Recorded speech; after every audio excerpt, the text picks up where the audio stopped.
வழக்கறிஞர் மற்றும் அரசியலாளர் திரு KS ராதாகிருஷ்ணன் அவர்களின் KSR வாய்ஸ் சேனலுக்கு உங்களை அன்புடன் வரவேற்கிறோம். அன்புக்குரிய நண்பர் யாழ்ப்பாணம் மாவை சேனாதிராஜா காலமாகிவிட்டார். மாவை சோமுசுந்தர சேனாதிராஜா என்னுடைய நீண்டகால நண்பர். ஆரம்ப கட்டத்தில் பிரபாகரன் சத்தியசீலனோடு இளைஞர்களாக இருக்கும் பொழுது தமிழருடைய பாதுகாப்புக்காக ஈழத்தில் கடுமையாக போராடியவர். இலங்கை பல்கலைக்கழகத்தில் பட்டம் பெற்று தந்தை செல்வாவின் தலைமையேற்று தமிழரசு கட்சியின் இளைஞர் அணி மாணவர் அணி பொறுப்பில் இருந்தவர். அந்த கட்சியில் அன்றைக்கு அமிர்தலிங்கம், சிவச்சிதம்பரம், யாழ்ப்பாண யோகேஸ்வரன், வவுனியா சிதம்பரம், திரிகோணமலை சம்பந்தன் போன்ற மூத்த தலைவரோடு இணையாக பணியாற்றியது உண்டு. காந்திய போராட்டங்களில் முன்னெடுத்தார். 8 ஆண்டு சிறை வாழ்க்கை அனுபவித்தவர். செல்வாவுக்கும் அமிர்தலிங்கத்துக்கும் நம்பிக்கை கூறிய தளபதியாக இருந்தார். ஆரம்ப கட்டத்தில் கல்லூரியில் படிக்கும் பொழுது அந்த காலத்தில் தெரியும், ஒரு கட்சி, அதாவது கைக்குட்டை நெத்தியில் கட்டி பின்னாடி முடிச்சு போட்டு கொண்டு இருப்பார், தாடி வளர்த்து கொண்டு இருப்பார். அப்படி ஒரு புரட்சிகரமாக சேக்குவாரா மாதிரி தன்னை உருவத்தை அமைத்துக் கொள்வார் கல்லூரி காலங்களில். இவர் 83 கலவரத்துக்கு பிறகு சென்னைக்கு வந்தார். அமிர்தலிங்கம் அவர்கள் சென்னை சேப்பாக்கம் அரசினர் விடுதியில் தங்கியிருந்த பொழுது இவர்தான் எல்லா பணிகளுக்கும் அவருக்கு உதவியாக இருந்தது உண்டு. டெல்லிக்கு செல்வார். அன்றைக்கு இந்திராவை அமிர்தலிங்கத்தோடு சந்திப்பார், ராஜீவை சந்திப்பார். இப்படியான நடந்த கதைகள் உண்டு. இலங்கை இந்திய ஒப்பந்தம் கையெழுத்திடும்போது ஒரு சில மாறுபட்ட கருத்துக்கள் விடுதலை புலி இயக்கத்துக்கு இருந்தது.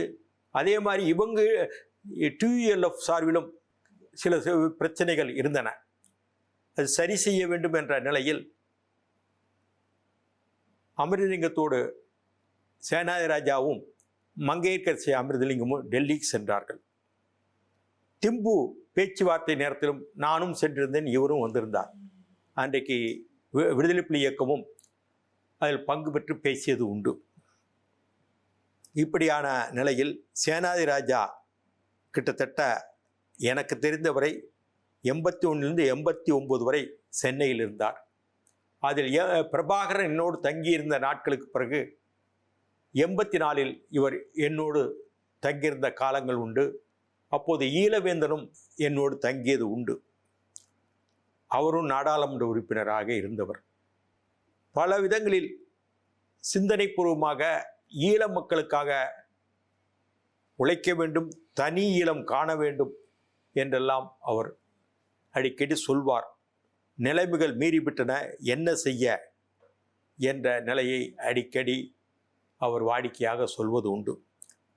தலைவர் கலைஞர் அவர்கள் சேனாதிராஜாவையும் சம்பந்தத்தையும் அழைத்து வாயா, டெசோ விஷயமாக பேச வேண்டும் என்று அன்றைக்கு 2011 கலைஞர் முதல்வராக இருக்கின்றார், அழைத்து வர சொன்னார். சம்பந்தம் திரிகோணமலையிலிருந்து வர முடியவில்லை, அவர் உடல்நிலை பாதிக்கப்பட்டது. சேனாதிராஜா மட்டும் வந்தார். கோபாலபுரம் வீட்டிற்கு அழைத்து சென்றேன், டெசோவை நடத்த வேண்டும் என்று சொன்னார். அதற்கான முழு ஒத்துழைப்பும் தருகின்றேன் என்று சொன்னதெல்லாம் உண்டு. சேனாதிராஜா தமிழ்நாட்டில் தலைவர் கலைஞர், MGR, ஜெயலலிதா, அண்ணன் நெடுமாறன் போன்ற தலைவரிடம் நெருங்கி பழகியவர். இலங்கை மாவட்டபுரத்தில் பிறந்தார். தெல்லிப்பிள்ளை என்று அந்த ஊரை சொல்வார்கள். அங்குதான் சினிமா நடிகை சுஜாதா பிறந்தார். இவருக்கு நடிகை சுஜாதாவை நன்றாக தெரியும். அவருடைய தந்தையார் மலையாளத்துக்காரர், விலங்கியல் ஆசிரியராக இருந்தார். இவங்க ஊரில் தான் அந்த அம்மா வளர்ந்தது. இங்கே வந்தால் சுஜாதாவை அவரோட பார்த்தார். இதெல்லாம் எனக்கு நினைவில் இருக்குது. சேனாதிராஜா கடைசி கட்டத்தில் நாடாளுமன்ற உறுப்பினர் பதவியில் வெற்றி வாய்ப்பு இழந்தார். திடீரென்று அவர் இயக்கத்துக்கு தந்தை செல்வாவையும் அமிர்தலிங்கத்தையும் தெரியாத ஆட்கள் அந்த இயக்கத்தை எடுத்துக்கொண்டார்கள். சம்பந்தத்தினால் பிற்காலத்தில் அவருக்கு பல்வேறு வகையில் கவலைகளும் சோதனைகளும் நிறைந்தன. இவ்வளவு தெளிவான நீண்டகால அரசியல் நடத்தி வந்தோம், இப்படி ஒரு பாதிப்பில் இருக்கின்றதே, பிரபாகரன் கூட ஒரு எதிர்வினையாக நம்மிடம் ஆற்றினாலும் அண்ணென்று மாற்றி சொல்ல மாட்டாரே என்றெல்லாம் என்னிடம் சொன்னது உண்டு. கிட்டத்தட்ட 2020 வரைக்கும் நாடாளுமன்ற உறுப்பினராக இருந்தவர். 89லிருந்து 2020 வரைக்கும் இலங்கை நாடாளுமன்ற உறுப்பினர். அதுக்கு பிறகு நடந்த தேர்தலில் அவருக்கு வெற்றி வாய்ப்பில்லை. வயதும் 82 ஆகிவிட்டது. இப்படி ஒரு கவலையோடு பொது வாழ்க்கையில் உழைத்தோம். ஒரு 60 ஆண்டு காலம் சிறைவாசத்தில் கஷ்டப்பட்டோம், போராட்டங்கள் என்று கஷ்டப்பட்டோமே.